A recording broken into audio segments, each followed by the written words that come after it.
I better get some tickets for a nice lecture. I'll see you later, Bob. Wait a minute. What? Virginia's gone now. Yeah. What's this Scotch stuff all about, Frank? You're addressing Glamis McMorgan, sir, the last of a long line of Caledonian peers. Doc's Friday, San Pedro. Give me an outside cabin on deck B. What am I talking about? Ireland. Sure and begorra, the glorious Emerald Isle. I mind the time when I was but a spalpeen. Wait a minute. I've been sabotaged. What? I think Bob was confused, Frank. You were talking about Scotland Yard. No, that was last week. I was talking about Scotland.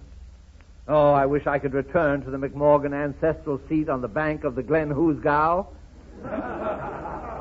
Is it a castle, Frank? It certainly is. Its construction was begun by my great-great-grandfather, McTavish Morgan, in the year 1088 and was completed by his two sons, Thievish McMorgan and his brother Knavish. Fine pair of Scotch hoodlums. Have a care, young. If Thievish McMorgan were alive today, he'd break you in half for that remark. He stood 6 feet 4 in his Doc and Doris. He could bend a rod of iron with 2 of his fingers, and he once cut off the heads of 8 members of the McTermite clan with a single blow of his claymore. What a man. Aye, he was a terrific bruiser. I can see the rugged battlements of the old Castle McMorgan now. It looks down upon a sea of bluebells, an ocean of heather. Any thistles? My ancestral seat is full of them. And don't ask me how I sit down. Gentlemen, I could rhapsodize about the moors all day long. Yeah, well, just keep your kilts on, Glamis. About a year ago, you started to give us some of this Scotch barley, and there was a kid named Douglas McPhail on the program, remember? Well, what about him? Nothing, except that he's a real Scotchman, and he made you back down in just 30 seconds. Is he on the program tonight? No. Scotland, I love thy frozen sea. The bonny braes of Balbriggan, the gleaming gloaming of Glasgow, and the dreary dumps of Dundee. Gee, this is interesting. Have you ever been in Scotland, Frank? What a question. Many times. Of course, I didn't become the head of the clan until the death of my great-uncle, Jock McMorgan, who was also the 9th Earl of Chester, a pretty smooth fellow.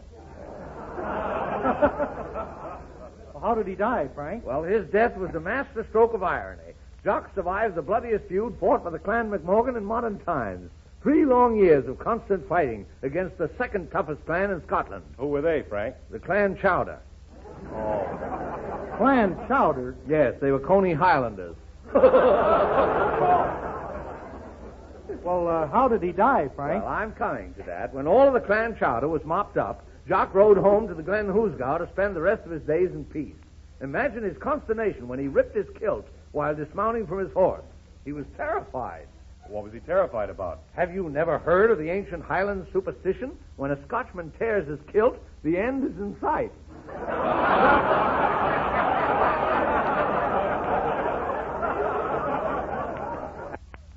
And sure enough, 2 weeks later, it happened. What happened? Jock was run over by a brewery truck and smothered by 800 bottles of beer.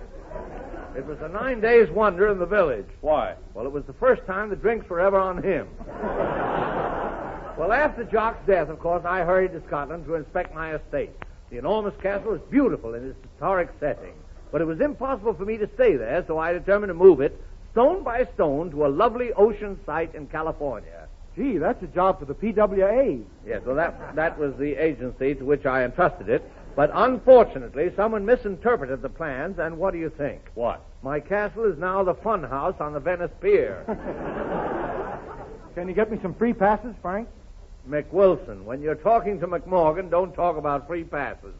But there's a favor you can do for me. Well, what's that, Frank? Well, there's a gathering of the Clan McMorgan tonight on the banks of the Glen Hoosgow. And I'd like you to sing a fine old Scotch song with me for the lads and lassies back there. And you too, Bob, and you too, Warren. I know. Well, Frank will be tickled to death. Come on, boys, now all together. Oh.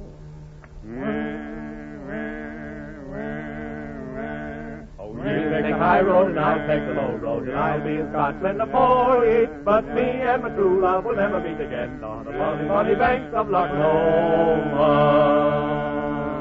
By yon bonny banks and by yon bonny braes, where the sun shines bright on Loch Lomond.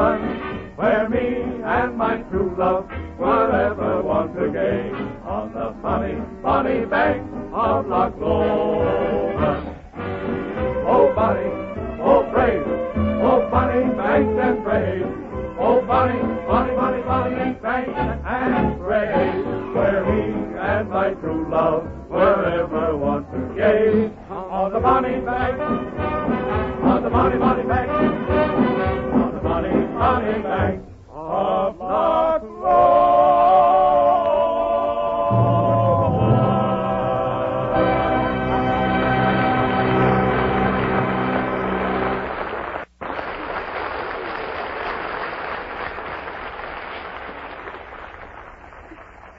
Well, Warren, I need no prompting to tell me what comes next tonight.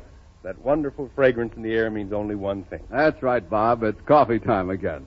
Time for that familiar old Thursday evening custom of ours. A moment's relaxation over a steaming, freshly made cup of the new Maxwell House coffee. And friends, again tonight we invite every one of you, wherever you are, to pull up your chairs and join us in this friendly custom in your own homes. We think you'll enjoy this show of ours still more over a cup of the coffee that's good to the last drop. Now, Warren, will you do the honors? I certainly will, Bob. Here's your cup, Virginia Bruce, and your cup, Melvyn Douglas. Yours, Frank Morgan. Sugar, cream, everybody served? Now, Meredith, let's have some music to go with our Maxwell House.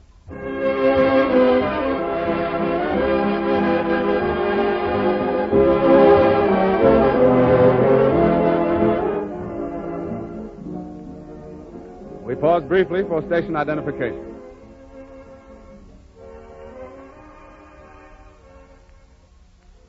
You are tuned to KFI Los Angeles.